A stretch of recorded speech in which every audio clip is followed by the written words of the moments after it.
So when I call them for the expire, hello, my name is Raymond. You know, I'm in Remax. I'm holding a, recent copy of the expired listings. I noticed your property on, I always look at the street, Venice Lane, and I was wondering if you'd be opposed to listing it again. You can kind of get one that works for you. Mm-hmm. If they said we're no longer selling, that's an objection. What you need to do, as a rookie, I would just say, okay, thank you, hang up.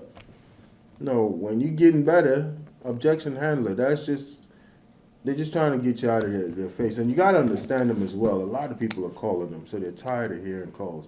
So you just say, oh, you always agree with them. You don't want to be a contrarian, trying to convince somebody.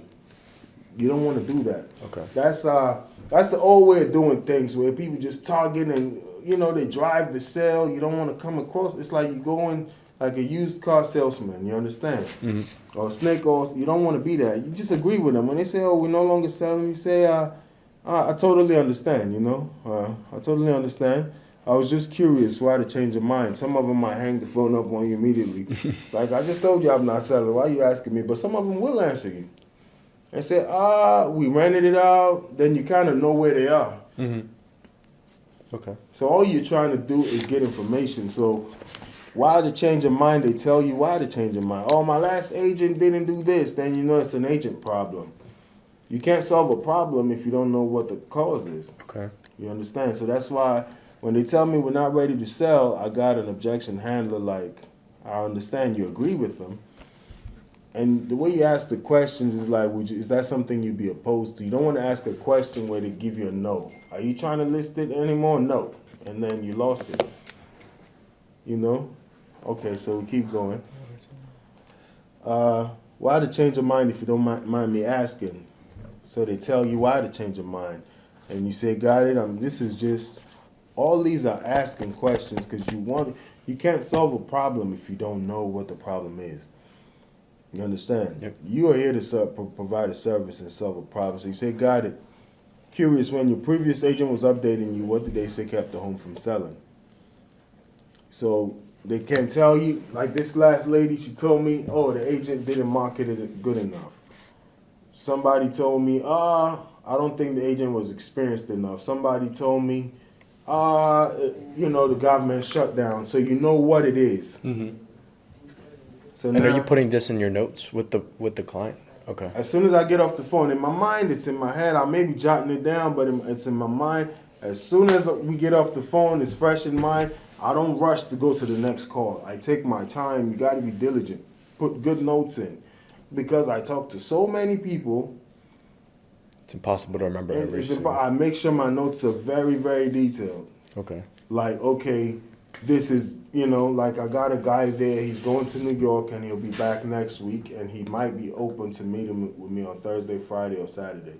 So I had to put that there. I take my time. When I get a contact, I stop. Because they say a bird at hand is better than two in the bush. You can wish for these 10 other contacts, but this is a bird at hand. I need to make sure I lock in on this one. So when I do speak to somebody, I put very good notes in as far as our conversation, and I also set a calendar reminder on my phone as to when I need to follow up with them.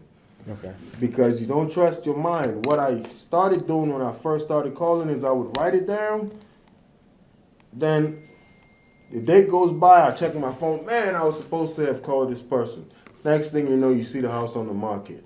Oh, shit. You know what I mean? Mm-hmm. So they listed with somebody else. So I don't put it in my mind anymore. We got the technology. I make sure I set calendar reminders. So if I need to follow up with this person in a week, I'm setting the date, and I set maybe a day before to remind me, or 2 days before to remind me, and then 30 minutes before, an hour before. Then before I call them, I go pull it up, review my notes, so I know where the conversation was and where we picking up. And if I send them a hand mail, so for instance, the lady I just spoke to, what I normally do is I send them a hand mail as well. I'll show you that. I wrote her address down, her name. When I put the note here, I sent hand mail sent. So it's just like, for me personally, I think there are studies that say this. It takes 21 contacts to kind of convert. You know what I mean? Okay. So a contact can be an email. text message, a conversation, face to face. Face to face is the best. You know, phone is better than handmails take longer. So when you're getting face to face with them, what does that look like? So now that's the listing appointment, and we'll get there. But this right here is to set that up. So this is you want to find out why they didn't sell, and you also want to find out, you know, how soon they would like to sell. You want to see what you're probing for here. Some people see this as just unnecessary, but what you're probing for is motivation. Mm-hmm. What you want to target are motivated sellers, people that want your service. I'm not here to do business with somebody who's not trying to sell their house. Yeah. You know, I want people that are motivated. So all I'm trying to gauge is motivation and what the problem was. If the agent was the problem, I want to be a better agent. If they overpriced the house, I want to find that out.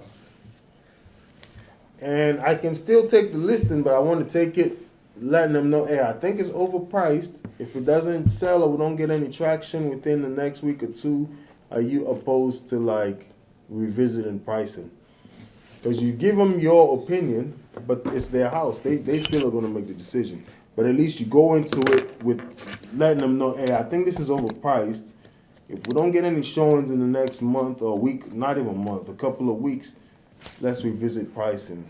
If you want to commit to that, you understand? Okay. So, proposal, you got to make the ask. The ask is to meet them. However you want to go about that, you can go about that. But it's totally up to you. I'll be happy to stop by one day this week. And when I'm there, I can share a strategy with you that I'm using to sell homes in your area.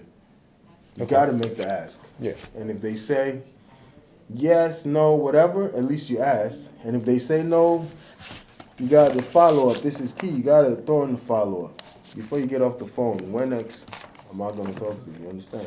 Your ultimate hub for real estate insights, breaking news, entrepreneurial wisdom, investing strategies, and self-development hacks. If you're ready to expand your mind and stay ahead of the game floor, you're in the right place.